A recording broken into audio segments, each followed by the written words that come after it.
ògo Ọlọ́run kọ́ lọ́mọ pọ̀ kò ní sọ̀rọ̀. ọ̀yẹ̀dẹ̀ fìlà mẹ́rin èèyàn kan lẹ́ẹ̀kan náà ìkan ti gbé gbogbo ẹ̀mí. Abdulquadri Aderogba ni. Abdulquadri Aderogba ló gbé gbogbo fìlà yòókù nìyí. ó ló gbé gbogbo fìlà lẹ́nu. wàhálà. àwọn ẹ̀ ti pè mí látàárọ̀. pé wọ́n ní wípé ṣé fìlà dé ṣé mi ní pé àwọn ẹni pàwọn náà fẹ́ dá sí. àwọn wọn á fẹ́ dá sí. mo ní ẹni tó bá ti wù ní kó dá sí ẹ má bá mi kún nǹkan bọ̀. ó pe nọ́mbà rẹ lẹ́nu o. kò easy kí tó lọ sí 21 countries. ọ̀rọ̀rùn ìgò yìí nìyí ó kọ́wọ́ lẹ́gbẹ̀ẹ́ ìgò yìí.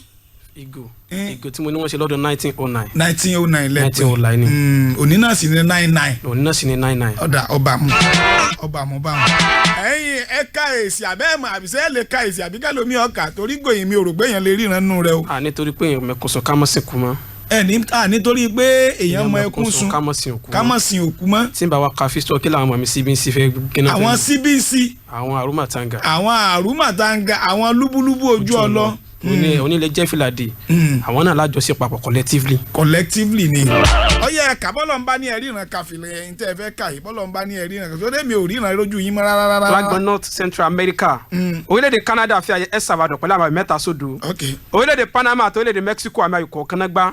orílẹ̀-èdè Jamaica àti orílẹ̀-èdè Costa Rica àmì ayò kọ̀ọ̀kan. orílẹ̀-èdè USA ó fi àjọ Honduras pẹ̀lú àmì 4 sẹ́yọ̀kan. lágbọn South America orílẹ̀-èdè Colombia àti Chile aago 2 lóru èní.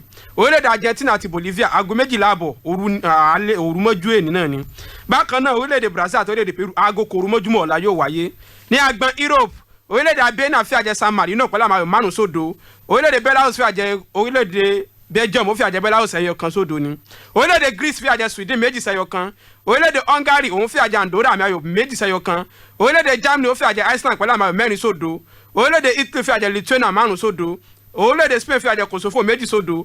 orílẹ̀-èdè Switzerland òun àti orílẹ̀-èdè Northern Ireland ọmọ ayò ẹlẹ́yin òdòdó.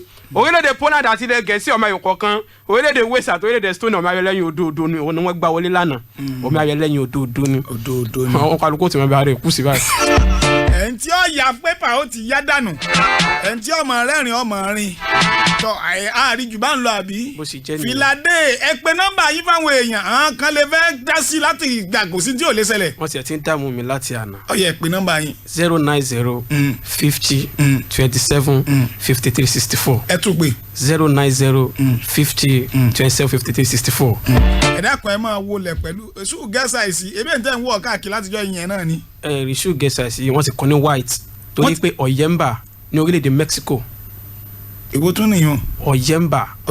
òun ni mo lọ ní orílẹ̀-èdè Mexico. ibẹ̀ ni ẹ ti lọ ibẹ̀ náà ti lọ tún kùn. wọ́n rọ repackage. ẹ mọ̀ pé èmi mo ní ẹni.